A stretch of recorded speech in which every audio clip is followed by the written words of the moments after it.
በምስራቅ ወለጋ ዞን ከ200 በላይ የሚሆኑ የሸኔ ታጣቂዎች በመንግስት የቀረበላቸውን የሰላም ጥሪ ተቀብለው ከነሙሉ ትጥቃቸው መግባታቸውን መከላከያ ሚኒስቴር አስታውቋል። ታጣቂዎቹ በምዕራብ ኦሮሚያ አካባቢ በጃልሞሳ ቡድን ስር ሲንቀሳቀሱ የነበሩ ሲሆን መንግስት ያቀረበላቸውን የሰላም ጥሪ ተቀብለው ከነሙሉ ትጥቃቸው መምጣታቸውን የምስራቅ ወለጋ ዞን አስተዳዳሪ አቶ ዋጋሪ ነገራ ተናግረዋል።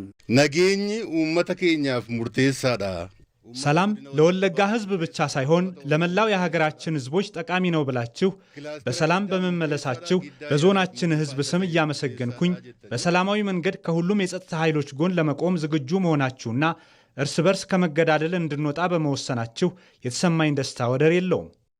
ሀገራዊ ሰላምን ለመመለስ በአንድነትና በጋራ በመቆም ልማትና እድገት ማፋጠን እንደሚገባ የገለጹት የምዕራብ ዕዝ ምክትል አዛዥ ብርጋዴር ጀነራል ወርቅነህ ጉደታ የታጣቂዎችን ውሳኔ አወድሰዋል። የአንድ ሀገር ሰው ሆነን አገራችን መጠበቅ ሲገባን የሆነ አጀንዳ ተቀብለን እርስ በራሳችን ነው የምንባለው። አንድ ሆነን ከታገልንስ አገራችን እናሳድጋለን፣ እናለማለን፣ የህዝባችን ሰላም እንጠብቃለን።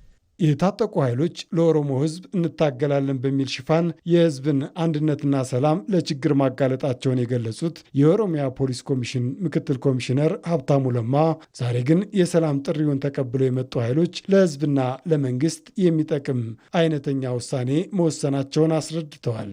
ዳብሌን ጃርሚያን ኦሮሞ የህዝቡን ችግር መፍታት የምንችለው በአንድነት ስንቆም ነው።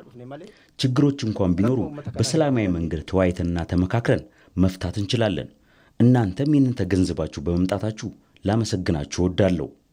የሀገርና የህዝብን ጥቅም በማስቀደም ሁለንተናዊ ተልዕኳቸውን እንደሚወጡ የተናገሩት በምዕራብ ዕዝ የዋልታ ኮር አዛዥ ብርጋዴር ጀነራል አዘነ ሽመልስ በበኩላቸው በቀጣይም በተሰማሩበት የግዳጅ ቀጠና ሁሉ ከሁሉም የጸጥታ አካላት ጋር በመሆን የበለጠ ሰላምን ለማረጋገጥ እንደሚሰሩ ተናግረዋል። ይበልጥ ደግሞ እናንተ በሰላም መግባታችሁ ከኛ ከክልሉም የጸጥታ ኃይል ከፌዴራልም የጸጥታ ኃይል በጋራ ሆነን የበለጠ ሰላም እናደርገዋለን። ስለዚህ እኔ ማለት የምፈልገው በማንኛውም ነገር በሁሉም ነገር ተባብረን ሰላማችንን የምናስጠብቅ መሆኑን ነው ለመግለጽ የምፈልገው። የሰላም ጥሪውን ተቀብለው የገቡት ታጣቂዎች ቡድን መሪና በጫካ ስሙ ጃልሞሳ በመባል የሚታወቀው መንግስትና ህዝብ የሰጡትን ይህንን እድል አመስግኗል። ነጋዮ ጅራቴ ዋን እንዲዩ ይጅራ ነጋዳ ከን ዋንጅሩ እንደ በርባችሶቹ ሰላም ካለ ሁሉም ነገር አለ። ልማትም የሚሰራው ሰላም ሲኖር ብቻ ነው።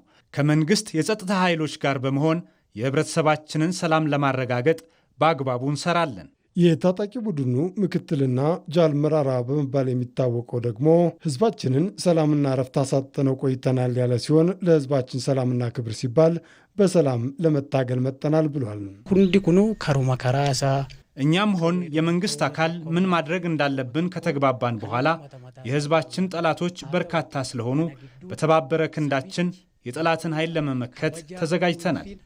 በምስራቅ ወለጋ ዞን ጊዳ አያና ወረዳና በአካባቢው የሚኖሩ የህብረተሰብ ክፍሎች የሰላም ጥሪውን አክብረውና ተቀብለው በገቡ ታጣቂዎች ውሳኔ የተሰማቸውን ደስታ ገልጸዋል።